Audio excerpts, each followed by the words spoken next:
Olá, a partir de agora vocês estão em Conexão Legal. E eu quero fazer um agradecimento aqui, em meu nome, Leandro Pinto, e também em nome do nosso presidente, Régis de Oliveira, aqueles que foram no nosso site, ingressaram na nossa página no idc.org.br, viram nossos vídeos e deram lá um like no YouTube e assim contribuíram para que nós construíssemos um novo programa, com novas pautas, com um novo cenário, inclusive esse cenário é novo, faz 3, 4 programas que nós estamos gravando aqui com esse novo cenário, e assim melhorando ainda mais o nosso Conexão Legal.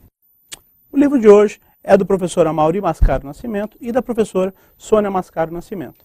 Nós vamos falar um pouquinho sobre o direito do trabalho e principalmente sobre o que há de novo no direito do trabalho.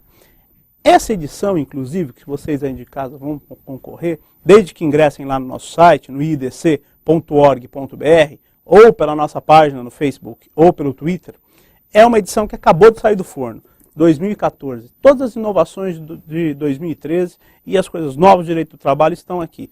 E, para tanto, eu trouxe a professora Sônia Mascaro para falar um pouquinho sobre isso. Bom dia. Obrigado. Bom dia. Obrigada. Prazer em tê-la aqui. Prazer é todo meu, Léo. Pô, que alegria. Ah, alegria minha. Ah, que bom. Vamos falar um pouquinho. O que marcou 2013 para o direito do trabalho? Olha, muitas coisas marcaram para o direito do trabalho. 2013 foi um ano de algumas mudanças. Algumas bastante significativas, principalmente para os lares, né, para as casas. Eu acho que todo mundo viveu, né, o drama, né, das contratações das domésticas, aquela discussão toda que foi para a mídia, Sim. aquela confusão de interpretação. Né, que continua, inclusive, né? Não, e continua até porque não foi regulamentado ainda, até agora, né? Né? Nós estamos ainda nesse momento instável. Esse limbo jurídico. Estamos ainda nesse problema e algumas questões já foram mais acalmadas, vamos dizer assim, mais pacificadas, melhor assimiladas, outras ainda não, mas em termos de legislação ainda não temos uma regulamentação a respeito do assunto. Então vamos dizer que se nós pudéssemos elencar um tema que muito atribulou a população, foi a questão do trabalho doméstico, né? Você deve ter passado por isso, né? Sim, acho que todo mundo, né? Porque foi algo que ocorreu de duas vias, tanto Exatamente. As pessoas que necessitam do trabalho doméstico, como aquelas que sobrevivem do muita trabalho gente sendo doméstico. dispensada, sim. né? Até por desinformação. Por desinformação, né? E, enfim, porque o governo não foi objetivo, né? Aliás, nem o próprio governo sabia muito bem como isso ia ficar. O governo, acho que até agora não sabe, inclusive, tanto, né? Não sabe que até agora não regulamentou. Houve uma precipitação, porque esse não é um tema só legal, é um tema social, porque mexe Acho que mais social do que legal. Mais social do que legal, porque ele não mexe só com o doméstico no sentido estrito, porque quando a gente fala em doméstico, a gente só pensa em cozinheira, sim. Não, pelo arrumadeira, mas nós estamos esquecendo, por exemplo, que tem cuidadores de idosos, que tem os enfermeiros que trabalham cuidando dos idosos em casa. Então, existem outras necessidades também ao entorno disso tudo que não foi pensado nesse momento e que também são pessoas que necessitam. Você imagina um idoso, né, já assim, uma vida limitada, sem poder trabalhar, né, necessitando de cuidados, e aí necessita de outra pessoa, dessa prestação de serviços, não tem capacidade para o trabalho também, e aí vem uma lei dessa e tumultua tudo, né? Quer dizer, mexe muito com questões sociais, e eu acho que essas questões não foram bem ainda pensadas, e como equacionar isso.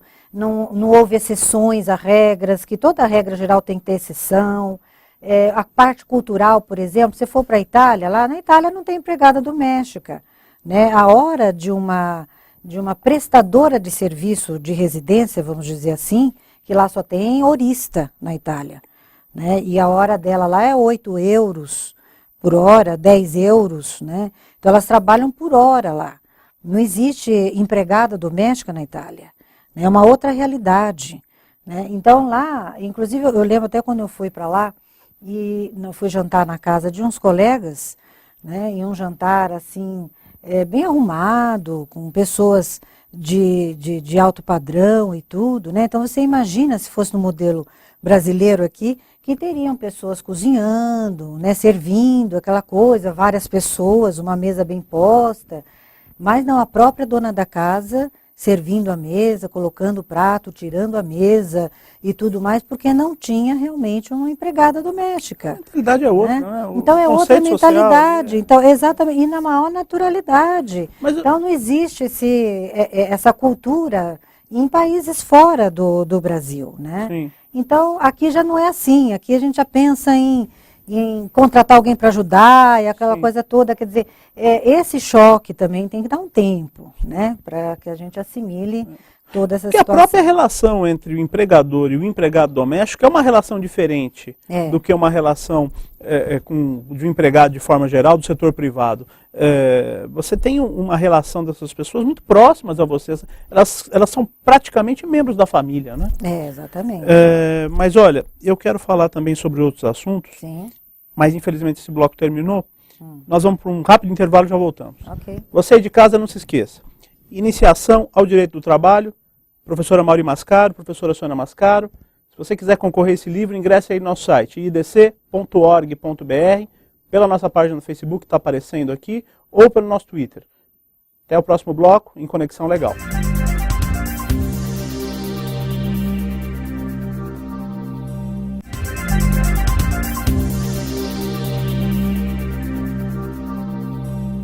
Olá, retornamos em Conexão Legal. Você aí de casa, se perdeu algum programa nosso, algum bloco, ingresse lá no YouTube, no canalzinho do Conexão Legal, ou no nosso site, idc.org.br, o site que está aparecendo aqui na tela. Dê um like em qual você mais gostou e assim nós vamos poder construir uma Conexão Legal ainda melhor.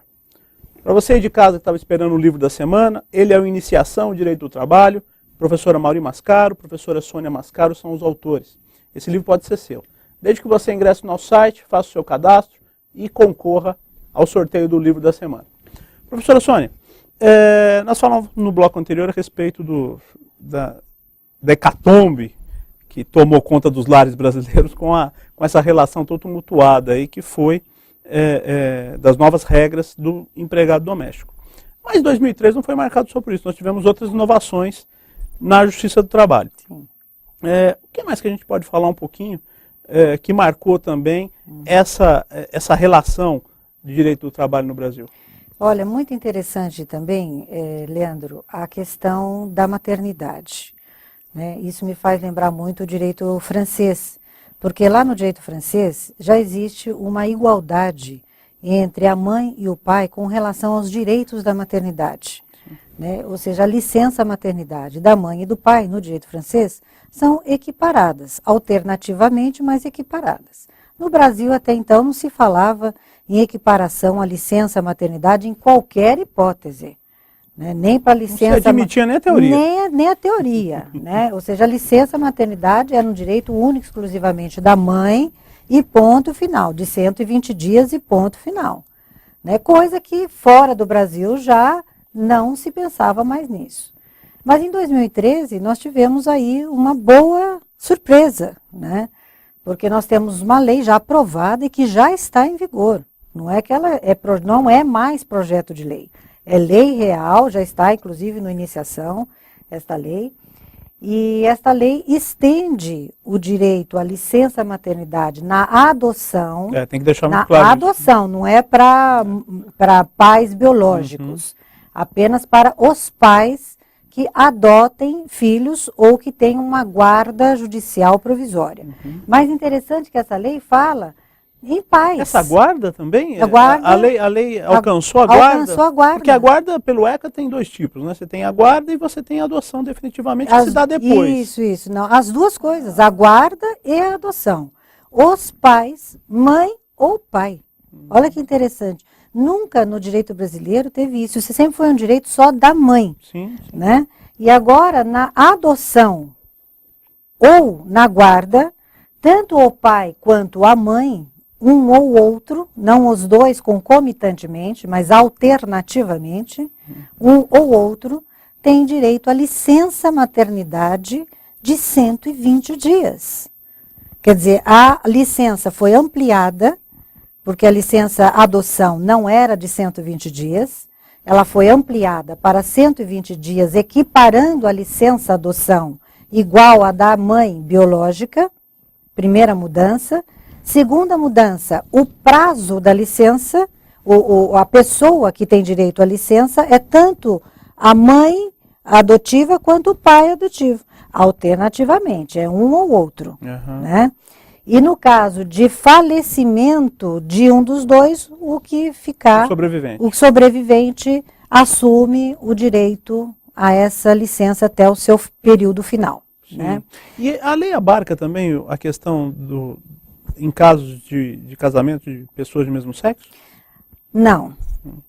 Esta lei, que é trabalhista, não abarca. No entanto, nós temos decisões até do Supremo, né, que autoriza, né, a união de pessoas do mesmo sexo. Hoje isso já é autorizado. Né? De modo que, se existe aí, vai uma interpretação minha. Tá? Se existe já uma jurisprudência que autoriza a união de pessoas do mesmo sexo, né, por que não a adoção de filhos de pessoas do mesmo sexo e também o direito da licença maternidade? Mas eu não posso dizer que isso seja uma lei expressa, não é, Leandro? Isso é só uma interpretação legal.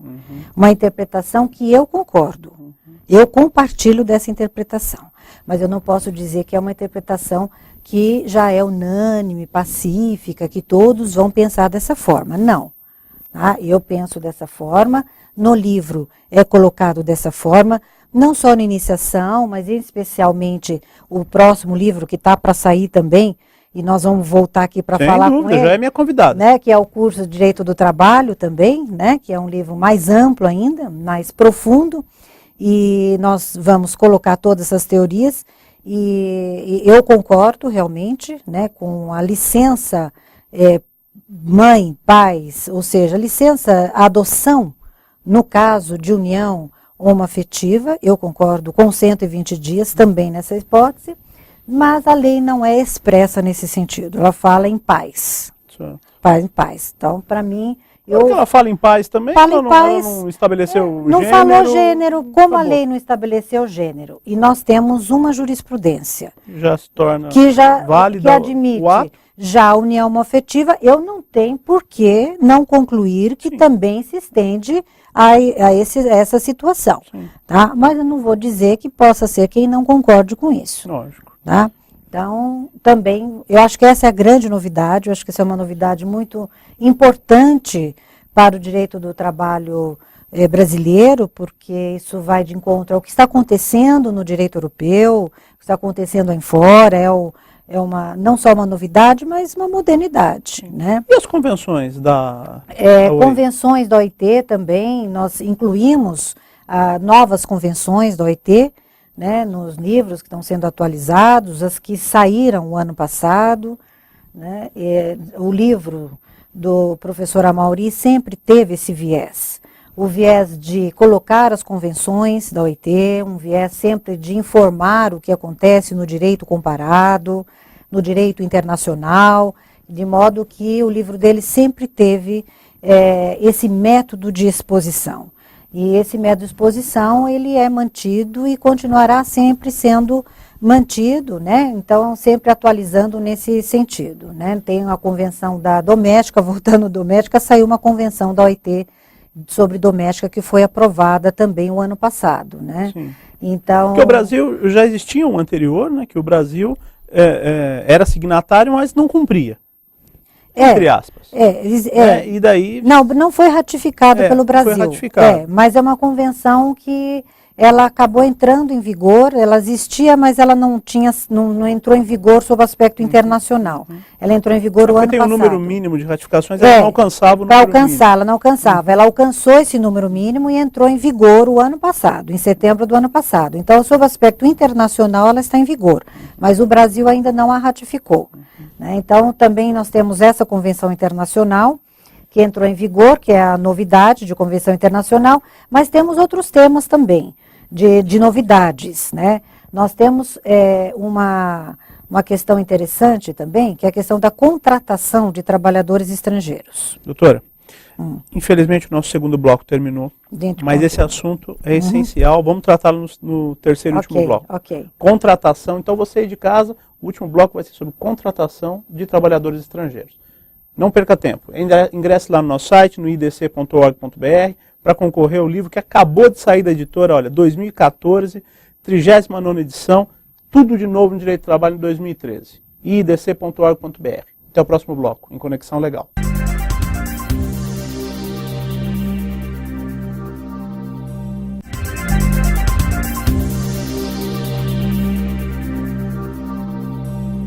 Olá, voltamos no terceiro e último bloco do Conexão Legal e lembrando você de casa, se você perdeu algum, ingresse lá na nossa página no YouTube e você vai poder assistir na íntegra todos os nossos programas, inclusive desde o primeiro. Então ingresse lá e não esqueça de dar um like para a gente saber qual você mais gostou. Livro da semana, Iniciação ao Direito do Trabalho, essa edição de 2014 acabou de sair, é o que há de mais novo no Direito do Trabalho, professora Mauri Mascaro e professora Sônia Mascaro. No último bloco, nós deixamos aqui uma pergunta e um assunto no ar, que é a questão da contratação do trabalhador estrangeiro. Aliás, o que interessa para todos nós aqui, por quê? Isso é essencial para saber como vai o mercado de trabalho brasileiro. Não é isso, doutora Sônia? Exatamente. Não é uma reserva de mercado, mas é importante saber, né? É, exatamente. Como ficou esse assunto? A grande novidade aí é que nós tínhamos uma súmula do Tribunal Superior do Trabalho, 266, e essa súmula foi cancelada, né? O que dizia essa súmula? Na contratação de um trabalhador estrangeiro, que lei que eu aplico? A lei nacional ou a lei estrangeira? Então sempre tem aquela dúvida, né? Eu contrato um trabalhador italiano para prestar serviço no Brasil, uma empresa multinacional, né? E que direitos que eu dou para ele? Então tinha uma súmula, e essa súmula dizia o seguinte, que nessas situações aplicava-se a lei do local da prestação de serviço. Então, se ele trabalhasse no Brasil, aplicava a lei brasileira. Se ele trabalhasse na Itália, a lei do direito italiano. Isso servia, inclusive, para os brasileiros que fossem lá trabalhar. Isso, não importa. Se também fosse contratado Sim. no Brasil para trabalhar na Itália, Sim. da mesma forma. A lei era lá que... A lei era lá. E aqueles que ficavam rodando, né? Então, eles não tinham direito a nada. Direito a nada, era um monte de direitos. Né? E no caso de rescisão de contrato no Brasil, no momento da rescisão, os direitos da rescisão eram do local da prestação de serviço, né? Que é aqui no Brasil. Bom, essa súmula que resolvia esse assunto foi cancelada. Portanto, ela não está mais em vigência. Né? Bom, então não vale mais essa regra. Né? Bom, não vale mais também, até não ter outra súmula, até não pode ter outra ser súmula, que valha, né? Exatamente. Então, quer dizer... aí é o mais problema. perto do que podemos chegar de um resultado. Exatamente. Mas o importante é saber né, que não é certo. Isso está sendo contado nos livros, né, que essa súmula não existe mais. Né? Então, é importante saber isso. Bom, essa regra não vale mais, né, por essa súmula. A jurisprudência, portanto, está mudando. Uhum. E qual é o caminho da jurisprudência? Tá, o caminho da jurisprudência... Ou não tem caminho? São tantos caminhos que a jurisprudência toma que... Exatamente, porque a súmula nada mais é do que a unificação da jurisprudência. Né? Se ela foi cancelada é porque a jurisprudência está tomando um outro rumo. Outro rumo. Né? E efetivamente está tomando um outro rumo, apesar do TST ainda não ter se posicionado efetivamente com relação a isso, mas os TRTs, os tribunais regionais, estão já se posicionando, especialmente o de São Paulo. Até porque demora um pouquinho para chegar lá. Demora um pouquinho para chegar lá, né? Mas já estão se posicionando, até com base numa lei, né? Aplicando-se aí, nesse caso, a norma mais favorável. A norma mais favorável, dizendo que no caso de contratação de estrangeiro para trabalhar em outro país, seja o italiano para o Brasil, ou o brasileiro para a Itália, né? Isso exemplificativamente, aplica-se a norma que for mais favorável. Se o que for direitos melhores para aquele trabalhador for direito brasileiro, aplica o direito brasileiro. E a norma em benefício do funcionário. Em benefício funcionário. Mas essa discussão não vai parar por aí. Porque saber o que é norma mais favorável... É muito surreal, né? É muito surreal, em primeiro lugar. Em segundo lugar, tem uma teoria aí. Porque alguns aplicam a teoria do conglobamento, que é a norma no sentido amplo, e a outras a norma no sentido estrito. Direitos por direitos? Ou a lei como um todo? A amplitude deles. Responde-me, Leandro. Difícil. Então, quer dizer, é um problema. É quase para não trabalhar. Uma razão para não trabalhar. Então, quer dizer, na verdade, o cancelamento da súmula, ela trouxe o que? A aplicação da norma mais favorável, mas vão haver discussões também. Essa questão, esse detalhe tem que ser resolvido. Doutora, né? Como o nosso tempo está quase terminando e eu quero entrar na questão da teoria do dano à existência, Sim. que é uma teoria tão importante e tão inovadora, eu queria que explicasse um pouquinho para o pessoal de casa. E essa é outra novidade também, inclusive vai ser discutido isso no congresso da LTR, que nós vamos fazer agora em maio, né, também coordenado pelo professor Amauri e por mim, e vamos ter lá uma discussão a respeito disso. Um painel sobre isso. Um painel sobre isso, porque no direito italiano foi criada a teoria do dano existencial. Dentro do dano moral, o italiano sempre procura um dano italiano existencial, adora né? essas coisas, Ele está em perfeito e contínuo dano existencial. Exatamente. Então lá foi criada essa teoria do dano existencial. E essa teoria foi importada o que é isso? Para o Brasil. O que é o dano? Né? Porque todo mundo tem um dano existencial qualquer. Como exatamente. É que é isso? O dano existencial, ele, no direito italiano, ele é conhecido como dano ao projeto de vida. Ou seja, se eu tenho um projeto de vida, e esse projeto de vida, ele é assim, atrapalhado, vamos dizer assim, ele é estagnado. Ele é estagnado, ele é prejudicado, vamos dizer assim, encontrei a palavra. Ele é prejudicado em decorrência do trabalho ou por imposições do empregador. Mas isso demanda prova por parte do empregado. Aí prova ou outra não? coisa. Isso é prova, não, a prova é outra coisa. Tá. A prova é no processo. Não, tudo bem. Mas a essência do dano... Mas não é objetivo, né? Não, é objetivo. A prova tem que ser objetiva. Não, eu digo o princípio. Não é objetivo com referência ao empregador. Sim, ou seja... Ele necessita de prova. Necessita de prova, claro. Sim, necessita então de prova de que o que o empregador exigiu... O que o empregador exigiu do empregado... Inviabilizou determinado projeto de vida. Inviabiliza o projeto de vida daquele empregado. Sim. O empregador exigiu tarefas do empregado que inviabilizou um projeto de vida daquele empregado. Demandou de tal maneira que inviabilizou algum sonho de vida que ele tiver. Por exemplo, não dá férias para o empregado em hipótese nenhuma. O empregado há 10 anos não tira férias. Sim. Então ele não tem, com isso, o momento de usufruir... do ganho material que ele tem no trabalho. Ele não tem o momento de usufruir o lazer com a família. Ele tem um projeto de vida que é ter sua família. Ser feliz no seu lar. Ter tempo com a sua esposa e com os seus filhos. E ele é impedido pelo trabalho. Por quê? Porque há 10 anos ele não tira férias. Há 10 anos ele trabalha 20 horas por dia. Ou porque foi expatriado. Há 10 anos ele trabalha sábado, domingo. Entendeu? Então, eu estou falando em 10 anos. Não, logicamente, não estou falando em situações eventuais. É uma vida, né? É uma vida. Então ele foi impedido, né, a Isso não funciona em danos, por exemplo, um acidente de trabalho que decorra uma possibilidade que ele não possa mais ter filhos. Isso tem o dano moral e também se aplicaria essa teoria ou não? Porque é lógico, ele vai receber pelo dano moral, mas isso se aplicaria também um dano a... Claro, porque são danos diferentes. Danos diferentes. Como, por exemplo, um acidente de trabalho, que é outra situação. O acidente de trabalho, que também isso nós podemos discutir mais detalhadamente numa outra oportunidade, o que é acidente de trabalho, mas o acidente de trabalho pode ter diversas consequências, né, diversos danos. Embutidos naquele acidente.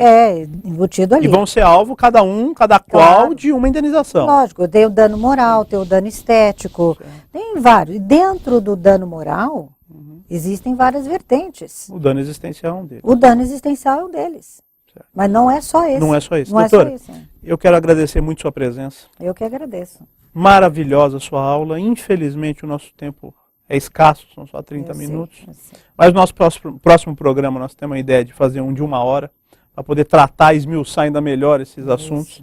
Meu muito obrigado. Obrigada a você, Leandro, pelo convite. Fica aqui o nosso convite. Aliás, não é nem um convite, é quase uma intimação para voltar quando o curso de Direito do Trabalho sair, que eu acho que vai ser em 1, 2 meses. Já sai em 1 mês, já está aí no mercado. Já fica convidada a voltar. Tá ótimo, muito obrigada. Obrigado. Você aí de casa, não se esqueça. O livro da semana, Iniciação ao Direito do Trabalho, professor Mauri Mascaro, professora Sônia Mascaro, editora LTR.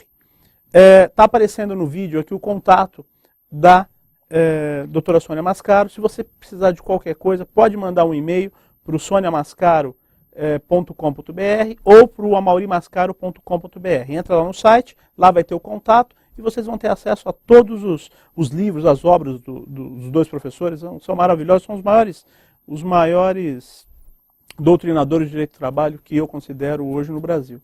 Então fica aqui minha dica, livro da semana, meu muito obrigado, até um próximo Conexão Legal.